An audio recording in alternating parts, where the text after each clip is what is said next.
You know, we all hear about these wild conspiracy theories, but have you ever wondered where we draw the line between a crazy story and actual declassified history? Well, sometimes that line is way blurrier than you'd think.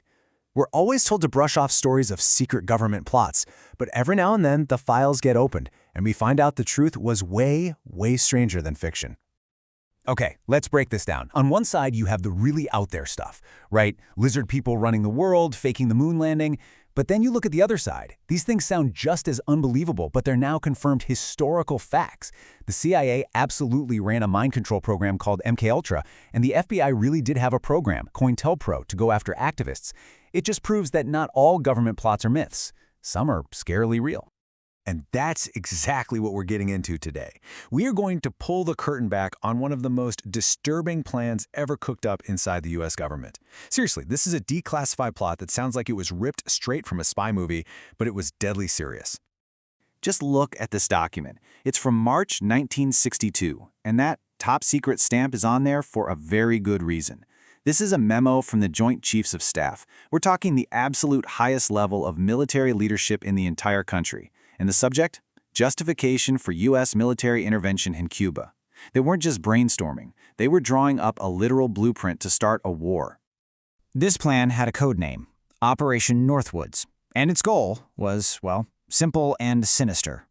The idea was to trick the American public and the entire world into supporting a full-blown invasion of Fidel Castro's Cuba by faking a series of violent attacks. So to really wrap your head around Northwoods, you've got to understand this term, a false flag operation. It's a classic move in the world of espionage. Basically, you commit an attack yourself, but you make it look like your enemy did it. And just like that, you have the perfect excuse to retaliate. Operation Northwoods was essentially a masterclass in how to plan a false flag. Now, why was the US military so desperate for this? This timeline gives you all the context you need. In 1959, Castro's revolution puts a communist state just 90 miles off the coast of Florida. Then, in 1961, the CIA-backed Bay of Pigs invasion is a complete and utter failure, a total embarrassment. So by 1962, the pressure is on, and the military is just looking for any pretext to go in and finish the job. So what exactly were they proposing? The memo lists out a bunch of different pretexts that were designed to create, and this is a direct quote, a helpful wave of national indignation. This wasn't just one bad idea, it was a whole catalog of them. One of the first things they suggested was to stage a modern-day Remember the Maine incident. If you remember your history, that was the rallying cry that got the U.S. into the Spanish-American War back in 1898, after a U.S. ship exploded in Havana. The Joint Chiefs wanted to recreate that exact same feeling of public outrage. And the language they used is just bone-chillingly direct. The memo states, quote, "We could blow up a U.S. ship in Guantanamo Bay and blame Cuba. There's no room for interpretation there. This was a direct proposal to attack an American asset and very likely kill American service members in the process." The cold calculation here is just stunning. They knew that for the plan to have the right effect, people had to get hurt. The memo actually says that seeing casualty lists in U.S. newspapers would create a helpful wave of national indignation. Think about that. They weren't just planning an event, they were engineering a public emotional response based on a tragedy they would create themselves. But it didn't stop with military targets. The plan escalated, and fast. It went on to propose a campaign of actual terrorism, not in Cuba, but right here inside the United States. Again, the memo is crystal clear. It suggests creating a communist Cuban terror campaign in American cities, places like Miami, other spots in Florida, and even in Washington, D.C. This was the plan to bring the fear right to America's doorstep. And the details are just horrifying. They talked about sinking boats carrying refugees fleeing from Cuba, staging attacks on Cuban exiles already living in the U.S., setting off bombs in public places, and then arresting fake Cuban agents with phony evidence to sell the entire lie. Every single step was designed for maximum deception. But maybe the most elaborate and frankly brilliant part of the whole evil scheme was the airliner plot. Here's how it would go down. You'd charter a plane and fill it with passengers, let's say college students, all using fake names. Then you secretly swap that plane with an identical drone. The real plane with the real people lands safely somewhere in secret.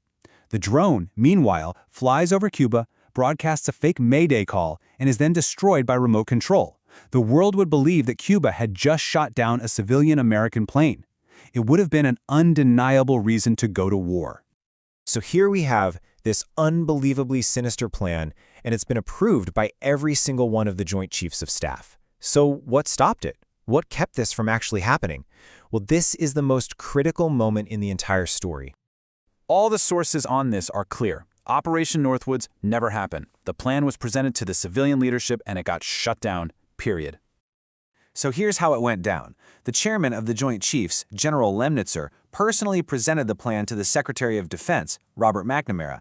It eventually made its way to President John F. Kennedy himself, and Kennedy was reportedly disgusted. He rejected the proposal, flat out.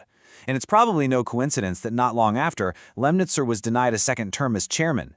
In this case, civilian oversight worked exactly like it was supposed to. It was the guardrail that stopped this thing in its tracks.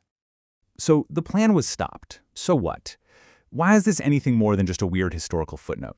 Well, because the fact that the Northwoods memo even exists raises some profound, deeply uncomfortable questions that are still relevant today. There are really two ways to look at this document. On one side, you have the conspiracy view, which says, see, this is proof that the government is willing to stage attacks on its own people. But on the other side, the historical view says, no, this is proof that even when monstrous ideas pop up, the system of checks and balances works to stop them. It's a fascinating contradiction. One historian summed it up perfectly. Looking back at Northwoods is a real "are we the baddies" moment. It forces you to ask whether actions like these could ever line up with the ideals a country says it stands for.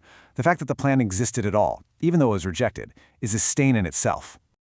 And this is the point that you just can't get past. This wasn't some rogue general's fantasy. This was a formal proposal, signed off on by the heads of the Army, the Navy, the Air Force, and the Marine Corps.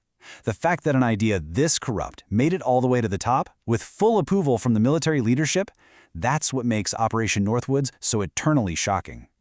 In the end, Operation Northwoods was stopped because a president said no. But its declassification acts as a permanent, chilling warning. It leaves us all with a critical question that we should always be asking. When power operates behind closed doors, and the unthinkable is being planned, who is there to provide the guardrails?